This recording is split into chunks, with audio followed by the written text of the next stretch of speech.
Le clavier de l'iPad, voilà, il est à moins 70%. Je jetais un œil aux tablettes, mais je crains que ça ne battra jamais ce qu'on trouve sur Internet. De moins 20 à moins 60%, des démarques à faire chavirer les têtes.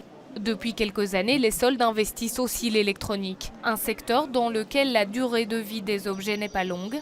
Il faut donc écouler pour faire place aux nouveautés. La technique évolue et donc les produits évoluent constamment.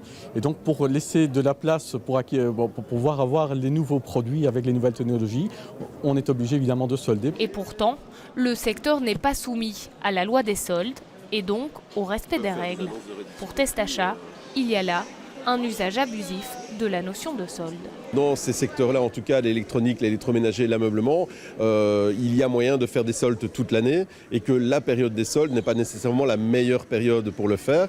On a même assisté par le passé à des pratiques de gonflement des prix. Donc on gonfle les prix avant la période des soldes et finalement les prix soi-disant réduits sont les prix tout à fait initiaux et donc ne sont pas des bonnes affaires. Le fait que ce soit les soldes, les clients viennent pour essayer de trouver la bonne affaire. Mais la trouvent-ils vraiment en ce mois de janvier ?